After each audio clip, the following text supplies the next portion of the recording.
వారు నిరుపేదలు. వయస్సు పైబడి కష్టపడడానికి శక్తి కూడా లేదు.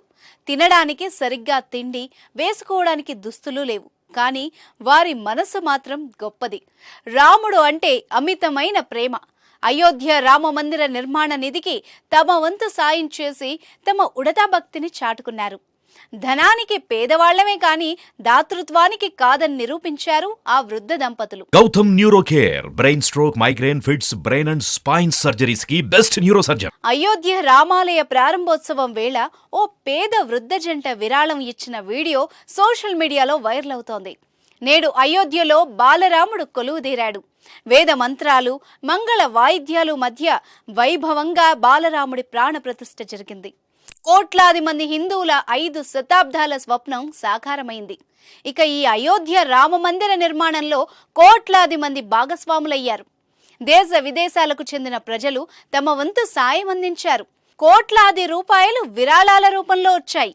ధనవంతులే కాకుండా చిన్న మధ్యతరగతి కుటుంబాల నుంచి కూడుగూడు బట్ట లేని వాళ్లు కూడా అయోధ్య రాముడికి తమ వంతు సాయం అందించి భక్తిని చాటుకున్నారు. ఓ వృద్ధ జంట కూడా రాముని గుడికి సాయం చేసి ఆశ్చర్యపరిచారు. వారికి ఉండడానికి సరైన నివాసం లేదు, వేసుకోవడానికి దుస్తులు సరిగ్గా లేవు, ఆహారం కూడా లేని అత్యంత దీనస్థితిలో ఉన్నారు. కానీ రాముడి గుడి కడుతున్నాం, విరాళం ఇవ్వండి అనగానే ఆ దంపతులు సాయం అందించారు. దాచుకున్న డబ్బుల్ని తీసి విరాళం ఇచ్చారు. ప్రస్తుతం ఈ దృశ్యాలు సోషల్ మీడియాలో చక్కర్లు కొడుతున్నాయి. సాయం చేయడానికి ధనవంతులే అయి ఉండాల్సిన అవసరం లేదు. మంచి మనసు, దేవునిపై ప్రేమ ఉంటే చాలు అని ఆ దంపతులు నిరూపించారు. రామ మందిర నిర్మాణానికి ఎంతో మంది పేదలు సాయం అందించారు.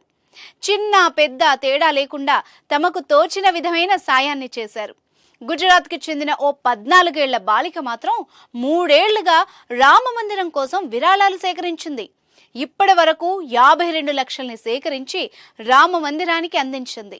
ఈ చిన్నారి చేసిన పనికి ఇప్పుడు అందరూ ఆమెను ప్రశంసలతో ముంచెత్తుతున్నారు.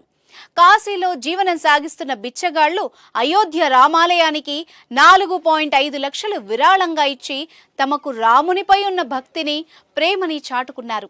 అలాగే 4000 మందికి పైగా చెప్పులు కుట్టేవారు, రజకులు, స్వీపర్లు కూడా తమ కష్టార్జితంలోని కొంత భాగాన్ని రామాలయం కోసం విరాళంగా సమర్పించారు.